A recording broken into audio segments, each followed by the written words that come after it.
देवी भागवत स्कंद 1 अध्याय 15।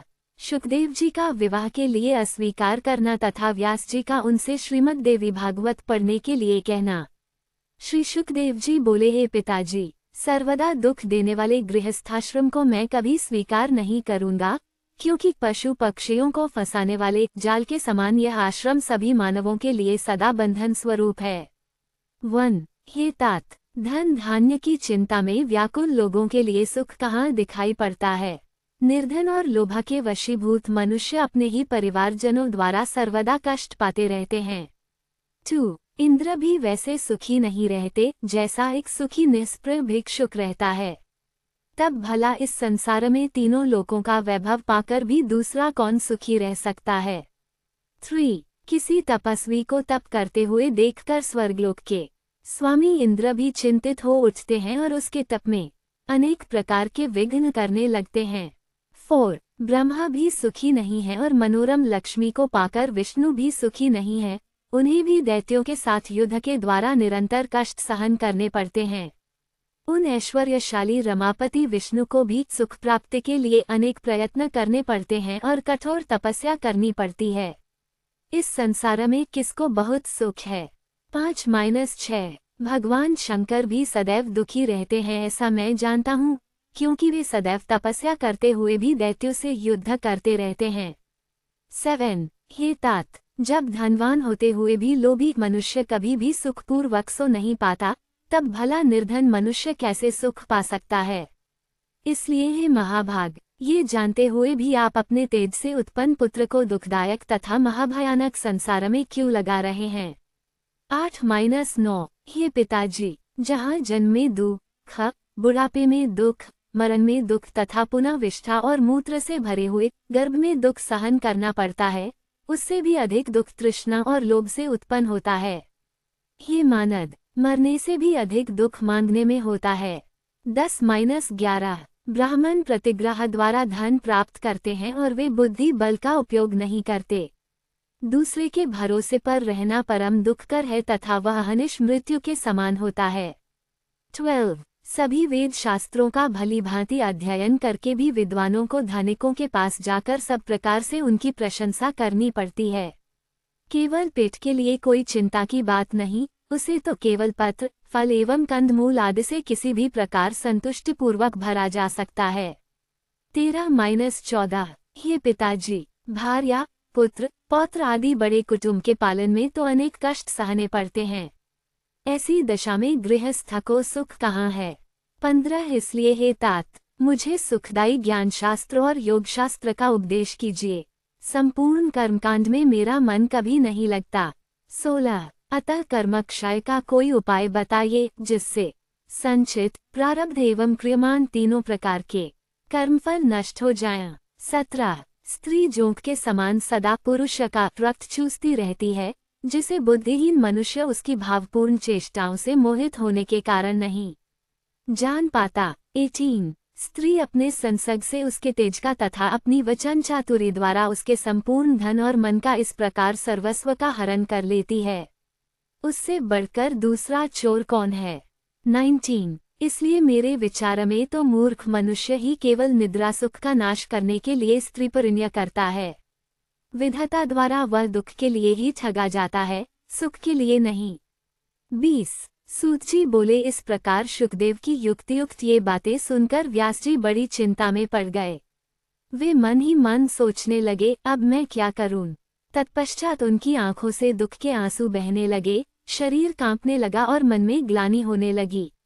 21-22 इस प्रकार शोक करते हुए अपने दीन तथा शोकाकुल पिता को देखकर आश्चर्य से विस्मित नेत्र वाले शुकदेव जी ने अपने पिता व्यास जी से कहा, हो माया कितनी प्रबल है, जो कि यह वेदांत दर्शन के प्रणेता तथा वेद का सांगोपांग ज्ञान रखने वाले सर्वज्ञ पंडित मेरे पिताजी को भी मोहित कर रही है। 23-24 न जाने वह कौन सी तथा कैसी अति दुष्कर माया है, जो सत्यवती सुत विद्वान व्यास जी को भी मोहित कर रही है। 25 जो पुराणों के वक्ता, महाभारत के रचयिता, वेदों के विभाग करता हैं, वे भी मायाजनित मोह को प्राप्त हो गए हैं। 26 इसलिए मैं उन्हीं देवी महामाया की शरण में जाऊं, जो समस्त जगत तथा ब्रह्मा, विष्णु, महेश आदि को भी मोहित कर देती हैं, तब दूसरों की बात ही क्या है। 27 इन तीनों लोकों में कौन ऐसा है जो माया से मोहित न होता हो। उस माया ने तो ब्रह्मा आदि देवताओं को भी पूर्व काल में मोहित कर दिया था। 28 अहो, उन भगवती जगदम्बा के द्वारा रचित माया का बल तथा पराक्रम महान आश्चर्यजनक है। उन्होंने अपनी माया के प्रभाव से ही सर्वज्ञ और सर्वांतर्यामी ईश्वर को भी अपने वश में कर रखा है। 29 पौराणिकों द्वारा कहा गया है कि व्यास जी भगवान विष्णु के अंश से उत्पन्न हुए हैं, तथापि वे आज शोक सागर में इस प्रकार डूब रहे हैं जैसे समुद्र में भग्न जलयान वाला वनेक। 30 आज वे भी माया के वशीभूत होकर एक साधारण व्यक्ति के समान आंसू बहा रहे हैं। अहो, माया बड़ी प्रबल है, जिसे बड़े बड़े विद्वान भी नहीं त्याग पाते। 31 व्यास कौन है, मैं कौन हूँ, ये संसार क्या वस्तु है और यह कैसा भ्रम है। इस पांचभौतिक शरीर में पिता पुत्र की भावना कहाँ से आई। यह माया अतीव प्रबल है, जो मायावियों को भी मोहित कर देती है, जिसके वशीभूत होकर यहाँ द्विज कृष्ण द्विपान भी रुदन कर रहे हैं। 32-33 सूत जी बोले, सब कारणों की एकमात्र कारण, सब देवताओं की जननी तथा ब्रह्मा आदि देवताओं की भी स्वामिनी आदिशक्ति भगवती को मन से स्मरण करके शोकसागर में डूबे हुए अपने दुखी पिता श्री व्यास जी से अरणी पुत्र शुकदेव जी ने इस प्रकार नीतियुक्त वचन कहा। 34-35 हे पराशर नंदन, हे महाभाग, आप तो स्वयं सब लोगों को ज्ञान देने वाले हैं, तब हे स्वामिन, आप ऐसा शोक क्यों करते हैं जैसा कोई अज्ञ साधारण व्यक्ति करता है।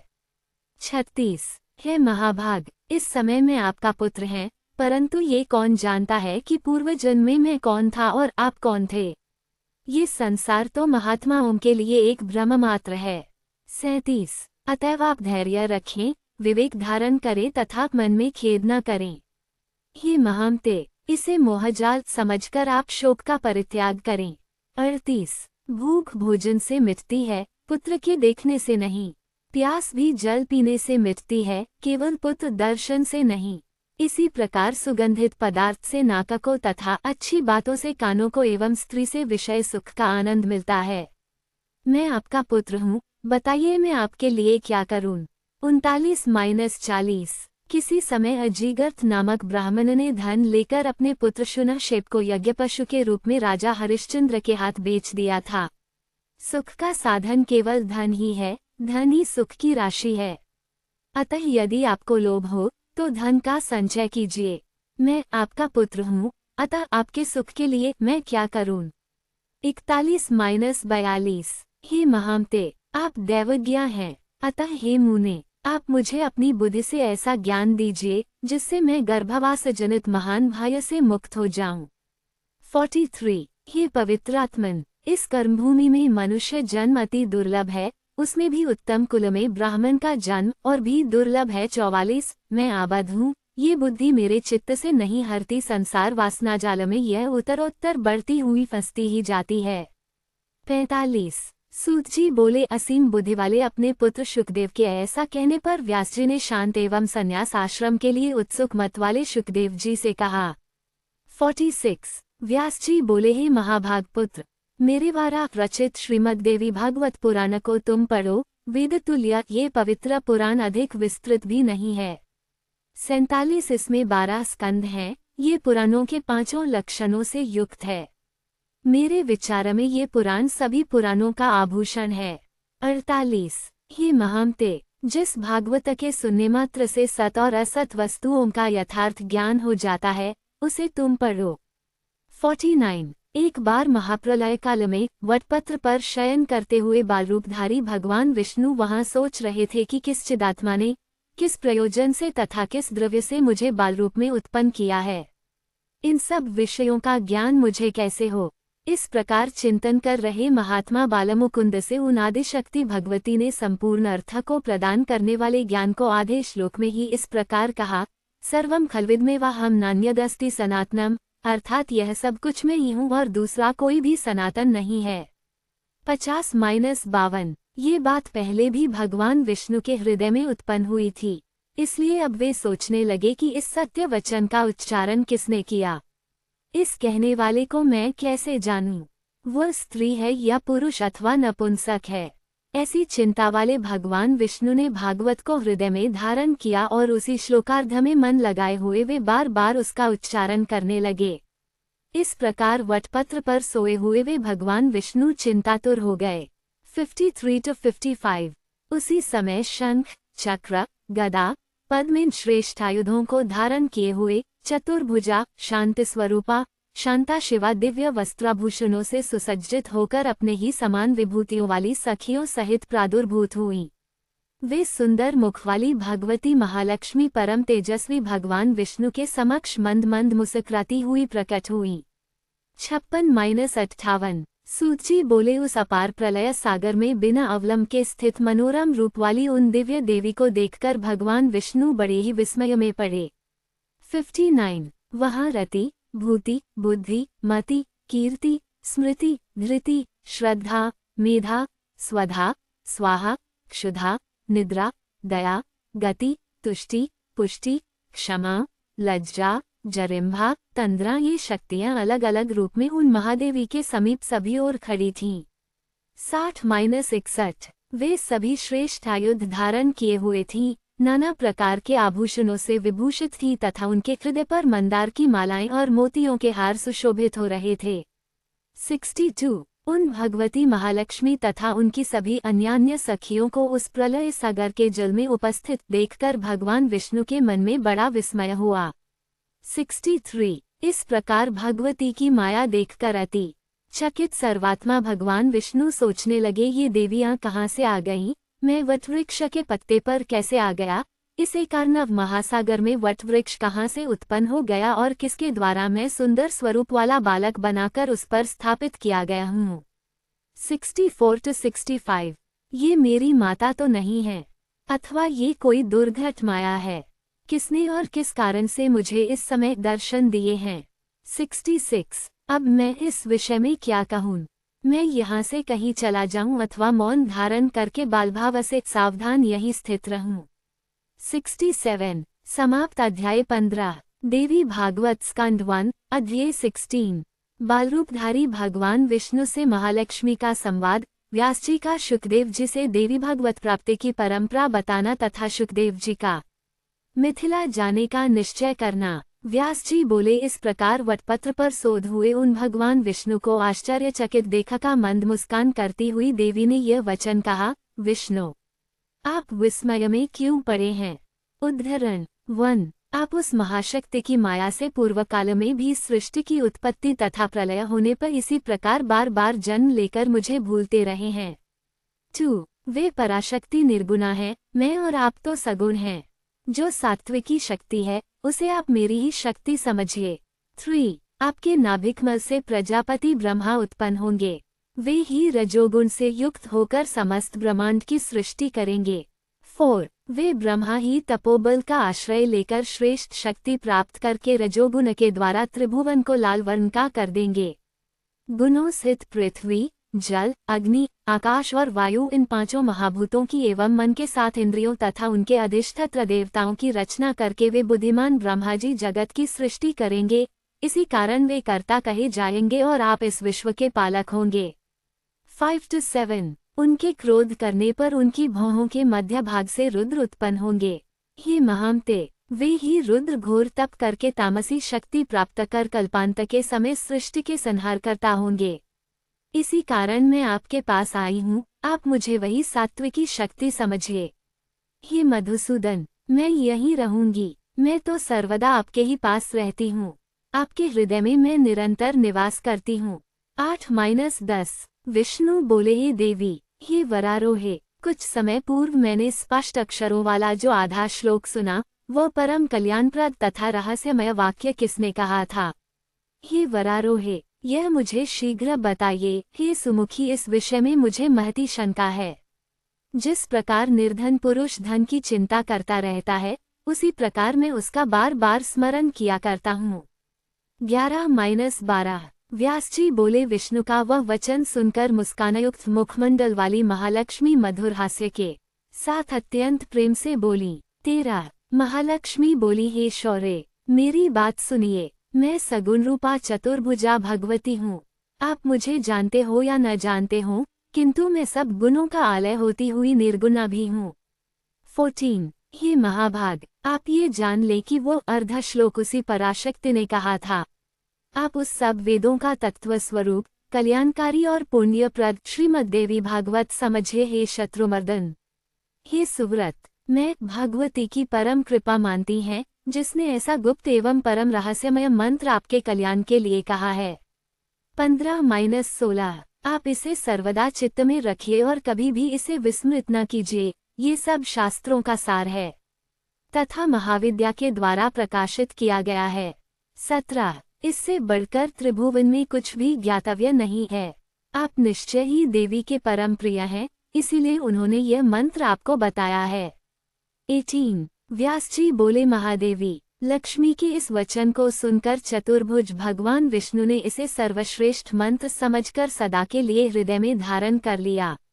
19 कुछ दिनों के बाद उनके नाभिकमल से उत्पन्न ब्रह्मज्ञानी दैत्यों के भय से डरकर भगवान विष्णु की शरण में गए। तब वे भगवान विष्णु भयंकर युद्ध करके मधुकैटभ का वध कर उस विशद अक्षरों वाले श्लोकार्धरूप मंत्र का जप करने लगे। 20-21 भगवान वासुदेव को जप करते हुए देखकर प्रजापति ब्रह्मा जी ने प्रेमपूर्वक कमलापति से पूछा, हे देवेश, हे पुंडरीकाक्ष, हे जगदीश्वर, आप किसका जप कर रहे हैं? आपसे भी बढ़कर दूसरा कौन है, जिसका ध्यान करके आप इतने प्रसन्न हो रहे हैं? 22-23 विष्णु बोले, हे महाभाग, विचार कीजिए कि आप में और मुझ में जो कार्यकारण स्वरूपा शक्ति विद्यमान है, वे ही भगवती शिवा हैं, जिनके आधार पर एकार्णव महासागर में ये समस्त जगत ठहरा हुआ है। जो महाशक्ति साकार, असीम तथा सनातनी भगवती है और यह समस्त जड़ चेतन संसार जिनके द्वारा रचा गया है, वे ही जब प्रसन्न होती हैं तब मनुष्यों के उद्धार के लिए वरदायिनी होती हैं। 24-26 वे ही सनातनी परमा विद्या है, संसार के बंधन एवं मुक्ति की कारण स्वरूपा हैं और वे ही सभी ईश्वरों की भी स्वामिनी हैं। 27 मैं, आप तथा समस्त संसार उन्हीं की चैतन्य शक्ति से उत्पन्न हुए हैं।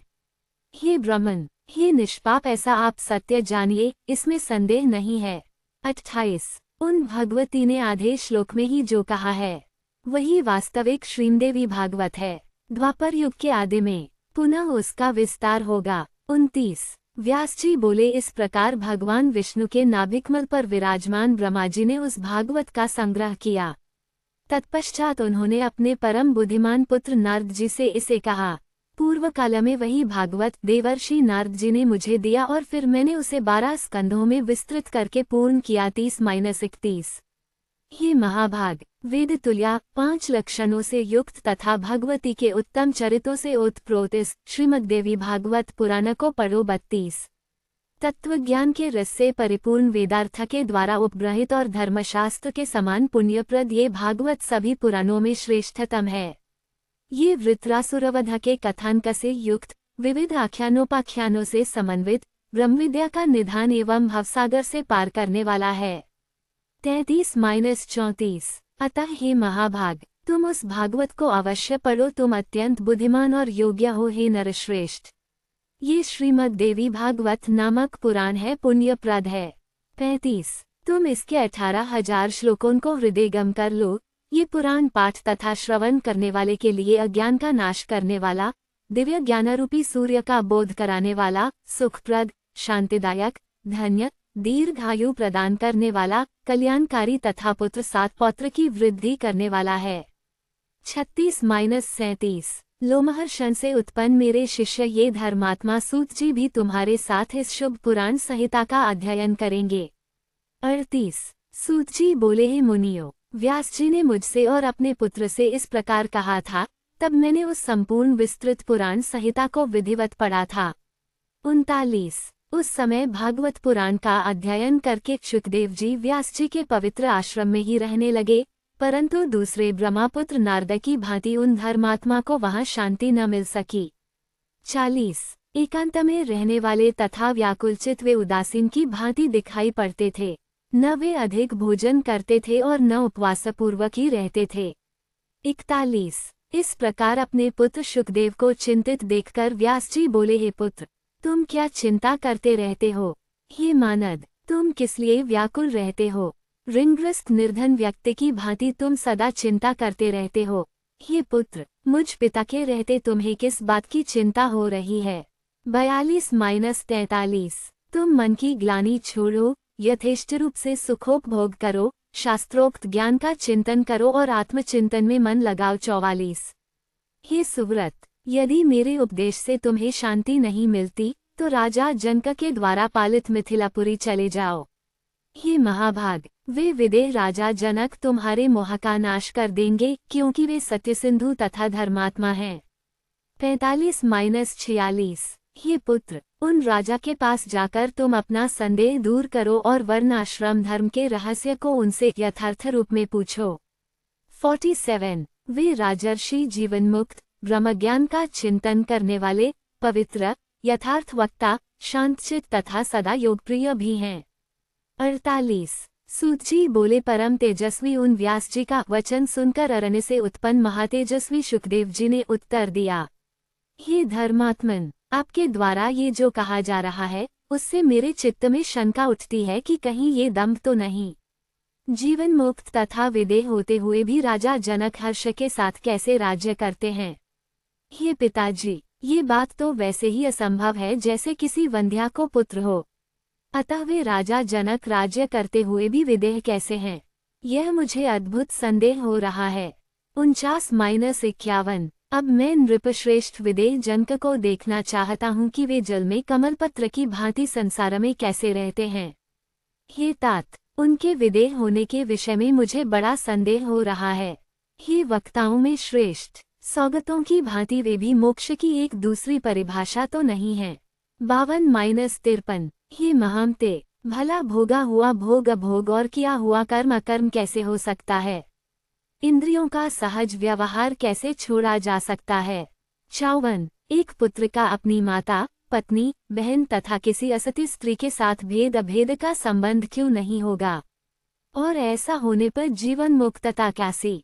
55। यदि जिह्वा कटु, क्षार, तीक्ष्ण, कषाय, मधुर आदि स्वादों को जानती है तो वे अच्छे अच्छे पदार्थों का रसास्वादन करते ही होंगे। यदि शीत, उष्ण, सुख दुख का परिज्ञान उन्हें होता होगा तो भला यह मुक्तता कैसी? हे तात, मुझे यह अद्भुत 3 संदेह हो रहा है। 56-57। शत्रु और मित्र को पहचानकर उनके साथ वैर अथवा प्रीति का व्यवहार किया जाता है तो राज सिंहासन पर बैठे हुए राजा जनक शत्रुता या मित्रता का व्यवहार क्या नहीं रखते होंगे? उनके राज्य में साधु और चोर समान कैसे समझे जाते हैं?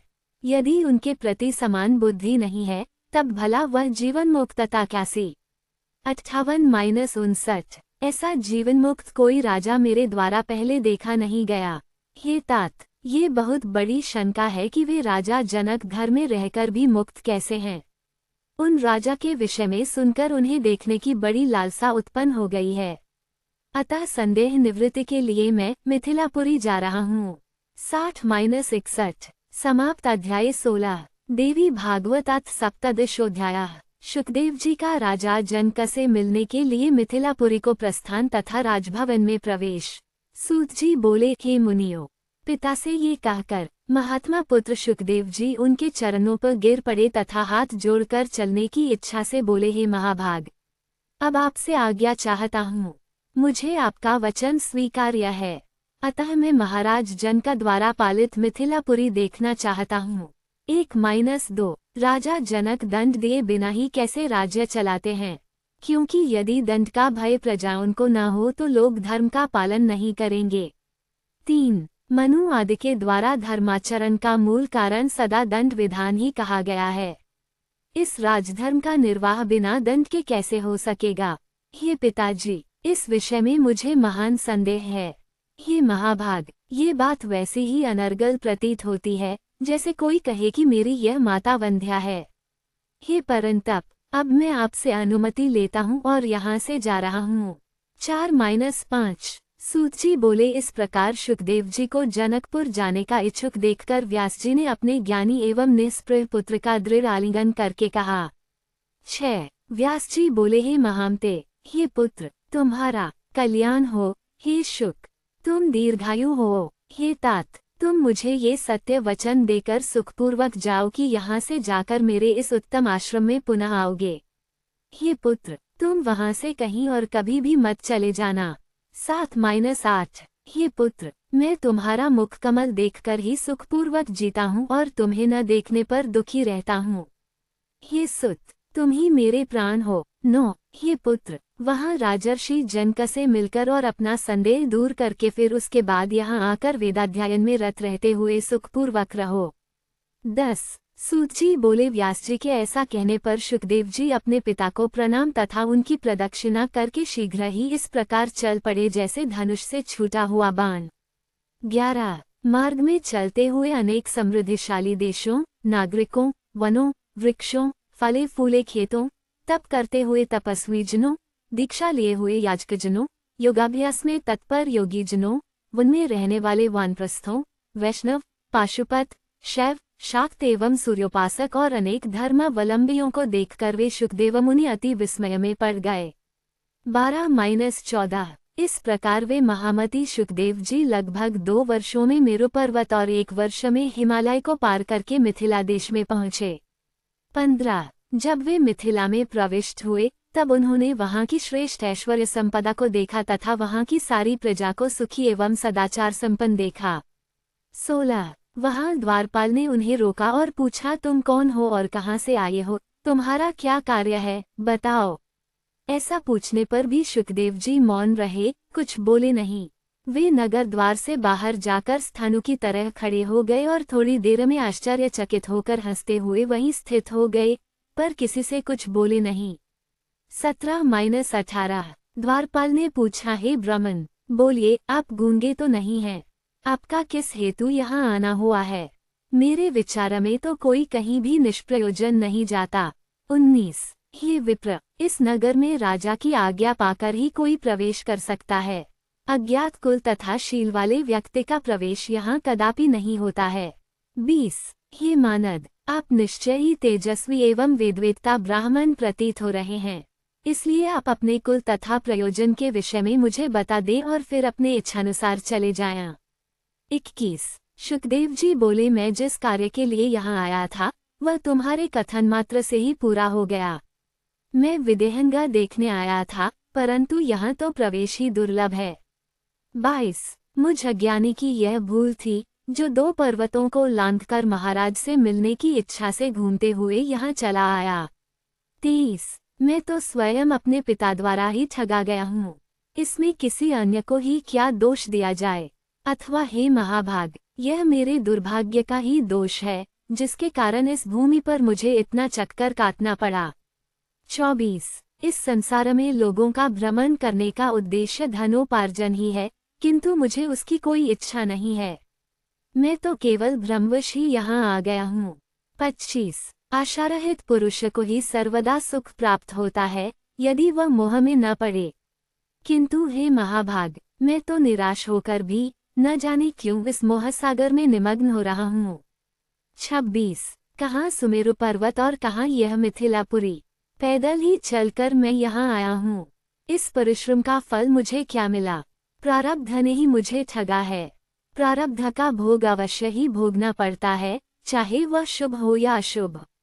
उद्योग भी तो सदा उसी दैव के अधीन ही रहता है, वह जैसा चाहे वैसा कराता है।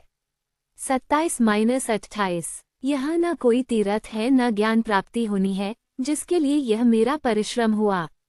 मैं तो महाराज जनक का विदेह नाम सुनकर उत्सुकता से यहाँ आया था, किंतु उनके नगर में तो प्रवेश करना भी निषिद्ध है। 29 इतना कहकर शुकदेव जी चुप हो गए और मौन होकर खड़े रहे। द्वारपाल को लगा कि ये कोई ज्ञानी श्रेष्ठ ब्राह्मण है। तब उसने वहां खड़े मुनि से शांतिपूर्वक निवेदन किया, हे द्विज श्रेष्ठ, आपका जहां कार्य हो वहां यथेष्ट चले जाइए। 30-31 हे ब्राह्मण, मैंने जो आपको रोका था वह मेरा अपराध हुआ, उसके लिए आप क्षमा करें, क्योंकि हे महाभाग, मुक्तजनों का तो क्षमा ही बल है। 32 शुकदेव जी बोले, हे द्वारपाल, इसमें तुम्हारा क्या दोष है? तुम तो सर्वदा पराधीन हो। सेवक को तो स्वामी की आज्ञा का यथोचित पालन करना ही चाहिए। तुमने मुझे जो रोका इसमें राजा का भी कोई दोष नहीं है, क्योंकि बुद्धिमानों को चोर और शत्रुओं का सम्यक ज्ञान रखना चाहिए। 33-34 ये सर्वथा मेरा ही दोष है जो मैं यहाँ आ गया। बिना बुलाए दूसरे के घर जाना लघुता का कारण होता है। 35 द्वारपाल ने कहा, हे विप्र, सुख क्या है, दुख क्या है, कल्याण चाहने वाले पुरुष का क्या कर्तव्य है, शत्रु कौन है और मित्र कौन है, आप मुझे ये सब बताइए।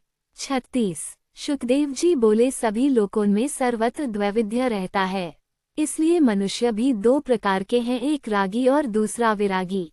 उन दोनों के मन भी दो प्रकार के होते हैं, उनमें भी विरागी 3 प्रकार के होते हैं, ज्ञात, अज्ञात एवं मध्यम। रागी भी 2 प्रकार के कहे गए हैं, मूर्ख तथा चतुर। चातुर्य भी 2 प्रकार का कहा गया है, शास्त्र जनित तथा बुद्धिजनित। इसी प्रकार लोक में बुद्धि भी युक्त और अयुक्त भेद से 2 प्रकार की होती है।